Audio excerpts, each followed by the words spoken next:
अस्सलाम वालेकुम एवरीवन, कैसे हैं आप सब लोग। उम्मीद करती हूँ कि आप सब लोग ठीक ठाक होंगे। आज मैं बनाने लगी हूँ करेले की रेसिपी।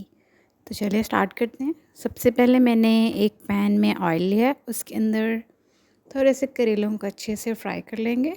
बारीक बारीक कट करके नमक लगा के इनको मैंने 2 से 3 घंटे रख लिया था। उसके बाद अब इसको मैं फ्राई करूँगी। ये देखते जाएं। इसकी मैं साइड चेंज करूँगी जब तक ये बिल्कुल क्रिस्प नहीं हो जाता, इसका कलर चेंज नहीं हो जाता, तब तक इसको फ्राई करते रहेंगे।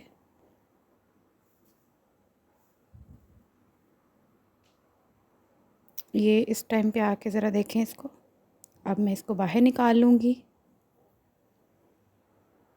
अब इसी ऑयल के अंदर 2 बड़े साइज़ के प्याज जो मैंने रफली चॉप्ड किए थे वो इनको ऐड कर देंगे।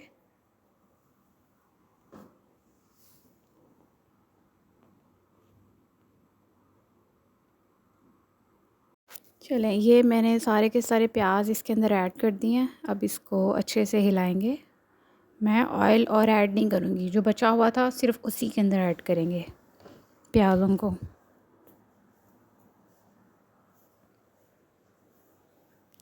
इस टाइम पे आके मैं अदरक लहसुन का जो पेस्ट है वो इसमें ऐड करके ऊपर से लिड लगा दूँगी। और ये देखें, कुछ देर के बाद आहिस्ता आहिस्ता, इसकी ज़्यादा आंच तेज़ नहीं रखनी है।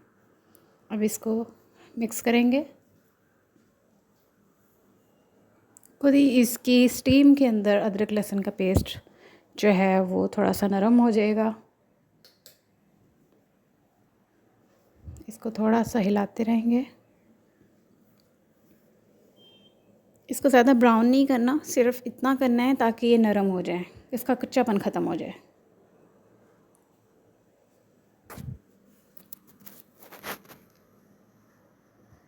लगातार थोड़े सा आप इसको हिलाते रहें ताकि ये नीचे ना लग जाए।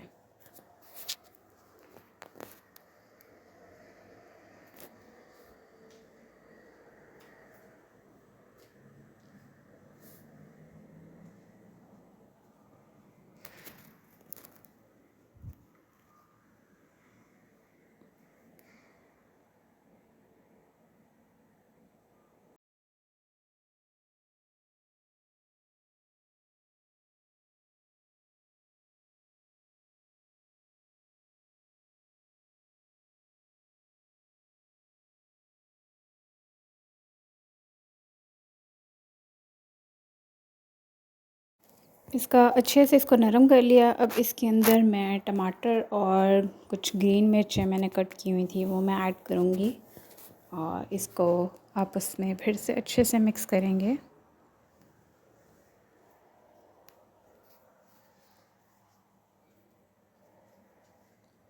चलें, अब फिर से लिड लगा देते हैं ताकि ये नरम हो जाए। आहिस्ता सी आंच पे करना, ज़्यादा तेज़ आंच पे नहीं करना।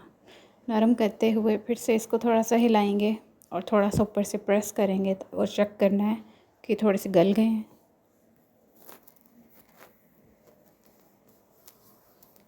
जितनी स्टीम पे हांडी बनेगी उतनी ही अच्छी बनेगी। अगर तेज़ आंच पे बनेगी तो वो बिल्कुल ही एक तरह से ख़राब हो जाएगी। इस टाइम पे आके जो मैंने फ्राई किए हुए थे सारे करेले वो मैं इसके अंदर ऐड कर दूँगी और इसको फिर से आपस में मिक्स करूँगी। करेले की क्वांटिटी थोड़ी सी कम है और प्याज़ों की ज़्यादा, और यही अच्छी लगती है।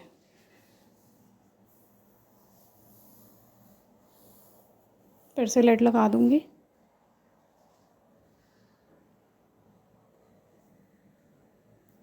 चलें, इस टाइम पे आके मैं मसाले ऐड करती हूँ। सबसे पहले इसके अंदर जाएगी रेड चिली पाउडर, फिर जाएगी इसके अंदर धनिया पाउडर, फिर जाएगा थोड़ा सा गरम मसाला, हल्दी पाउडर और थोड़ा सा नमक। नमक की क्वांटिटी ज़रा थोड़ी सी कम रखनी है क्योंकि इसको जब नमक लगा के रखते हैं करेले की कड़वाहट दूर करने के लिए, तब भी इसके अंदर नमक होता है, तो इस लिहाज से आप लोग ध्यान रख लीजिएगा। इसको आपस में अच्छे से मिक्स करेंगे ताकि मसाला सारा का सारा प्याज़ों के अंदर और करेलों के अंदर अच्छे से चला जाए। थोड़ी देर के लिए इसको अच्छे से हिलाते रहेंगे।